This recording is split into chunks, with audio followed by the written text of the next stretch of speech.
আসসালামু আলাইকুম। আজ ২৬শে সেপ্টেম্বর ২০২৫ শুক্রবার। আজকের প্রধান প্রধান খবর নিয়ে উপস্থিত হয়েছি আমি আনোয়ার বাবু। আগামী বছরের ফেব্রুয়ারিতে জাতীয় নির্বাচন আয়োজনের জোর প্রস্তুতি নিয়ে নির্বাচন কমিশন কাজ করছে বলে জানিয়েছেন প্রধান নির্বাচন কমিশনার এএমএম নাসির উদ্দিন। তিনি বলেছেন, আগামী বছর রমজানের আগে ফেব্রুয়ারি মাসের প্রথমার্ধে নির্বাচন করার জন্য যা যা প্রস্তুতি নেওয়া দরকার আমরা জোরে সোরে নিচ্ছি। গতকাল বৃহস্পতিবার বিকেলে রাজধানীর আগারগাঁওয়ে নির্বাচন ভবনে সাংবাদিকদের ব্রিফ করেন প্রধান নির্বাচন কমিশনার এএমএম নাসির উদ্দিন।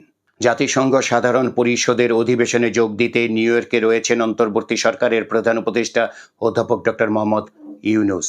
সরকারি নথি অনুযায়ী নিরাপত্তা দল ও কর্মকর্তা সহ এবার তার সফর সঙ্গীর তালিকায় রয়েছেন ১০৪ জন। তবে সফর সংক্রান্ত পুস্তিকা অনুযায়ী এ সংখ্যা ৬২ জন। সফর সঙ্গীদের মধ্যে উপদেষ্টাদের পাশাপাশি রয়েছেন ৩টি রাজনৈতিক দলের ৬ জন নেতা। সফর সঙ্গী রাজনৈতিক নেতারা হলেন বিএনপির মহাসচিব মির্জা ফখরুল ইসলাম আলমগীর ও বিএনপির ভারপ্রাপ্ত চেয়ারম্যানের পররাষ্ট্র বিষয়ক উপদেষ্টা হুমায়ুন কবির, জামাতে ইসলামীর নায়েবে আমির সৈয়দ আবদুল্লাহ মোহাম্মদ তাহের ও সদস্য মোহাম্মদ নাকিবুর রহমান, জাতীয় নাগরিক পার্টির সদস্য সচিব আক্তার হোসেন ও জ্যেষ্ঠ যুগ্ম মহাসচিব তাসনিম জারা। বিগত রাজনৈতিক দলগুলোর সময়ে সাধারণত এ ধরনের সফরে সরকারি কর্মকর্তাদের পাশাপাশি ক্ষমতাসীন দলের নেতাকর্মী ও পছন্দের লোকজন নিয়ে যাওয়া হতো। এছাড়া ব্যবসায়ীরাও নিজ খরচে সফরে যুক্ত হতেন। এবার অন্তর্বর্তী সরকারের 3টি রাজনৈতিক দলের নেতাদের সফর সঙ্গী করেছেন। তবে সফর সঙ্গীর তালিকা বড় হওয়ায় ট্রান্সপারেন্সি ইন্টারন্যাশনাল বাংলাদেশ সহ বিভিন্ন মহল এ নিয়ে কিছু প্রশ্ন তুলেছে। নির্দলীয় অন্তর্বর্তী সরকারও এক্ষেত্রে রাজনৈতিক সরকারের সংস্কৃতি অনুসরণ করছে কিনা সেরকম আলোচনা হচ্ছে। ত্রয়োদশ জাতীয় সংসদ নির্বাচন সামনে রেখে বিএনপির প্রার্থী বাছাই প্রক্রিয়া শেষের দিকে। মাঠ পর্যায়ের জরিপ ও সাংগঠনিক রীতি মেনে প্রার্থী বাছাইয়ের এ প্রক্রিয়া চালাচ্ছে দলটি, যা আগামী অক্টোবরে চূড়ান্ত রূপ দিতে চান নেতারা। দলের নীতি নির্ধারকেরা জানিয়েছেন, শিগগিরই এ প্রক্রিয়ার চূড়ান্ত ফল দৃশ্যমান হবে, তবে নির্দিষ্ট কোনো মাস বা তারিখ উল্লেখ করেননি তারা। চট্টগ্রাম বিশ্ববিদ্যালয় কেন্দ্রীয় ছাত্র সংসদ চাকসু নির্বাচনে 3 শীর্ষ পদে 22 গুণ প্রার্থী প্রতিদ্বন্দ্বিতা করছেন। এর মধ্যে ভিপি পদে 24 জন, জিএস পদে 22 জন এবং এজিএস পদে 21 প্রার্থী চূড়ান্ত তালিকাভুক্ত হয়েছেন। চাকসুর চূড়ান্ত প্রার্থী তালিকা থেকে এসব তথ্য জানা গেছে।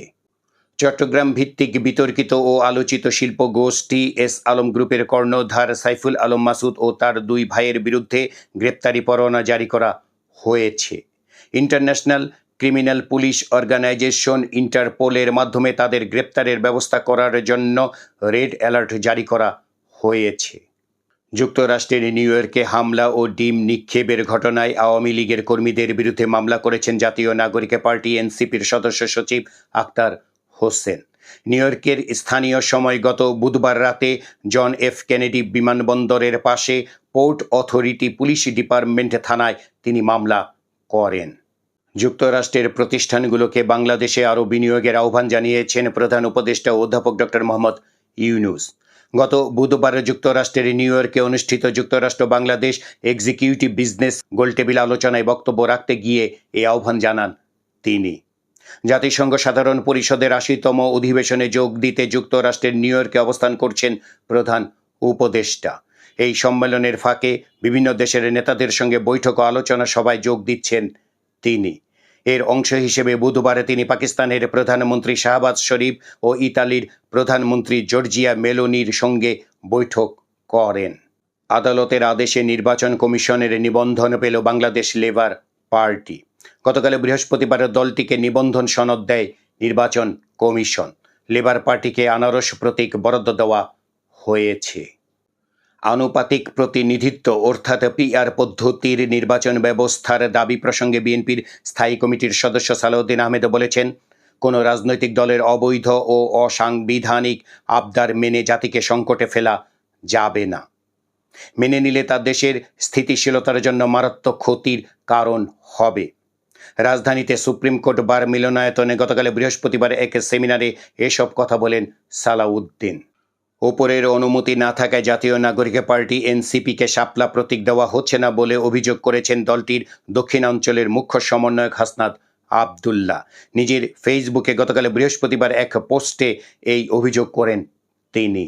ঢাকা বিশ্ববিদ্যালয় কেন্দ্রীয় ছাত্র সংসদ, ডাকসু ও হল সংসদ নির্বাচন 2025-এ ব্যবহৃত ব্যালট পেপার রাজধানীর নীলক্ষেত গাউসুল আজম মার্কেটে ছাপানো ও ফাঁস হওয়া নকল ব্যালটের অভিযোগ নিয়ে এবার অধিকতর তদন্ত করবে ডাকসু নির্বাচন কমিশন।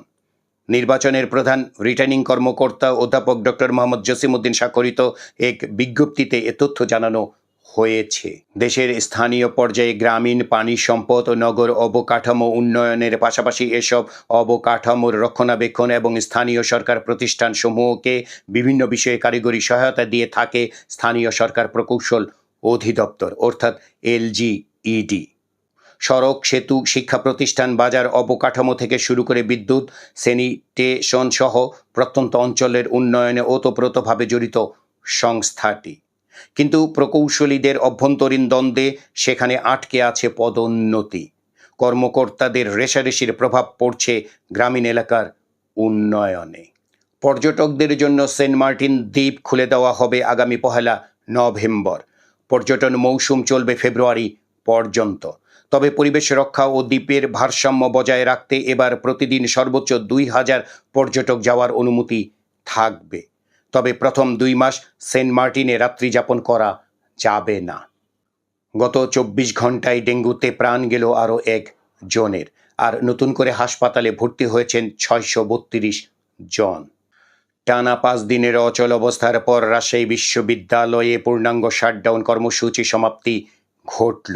কর্মকর্তা কর্মচারীদের পর এবারে নিজেদের কর্মবিরতি আপাতত স্থগিত করেছে জাতীয়তাবাদী শিক্ষক ফোরাম।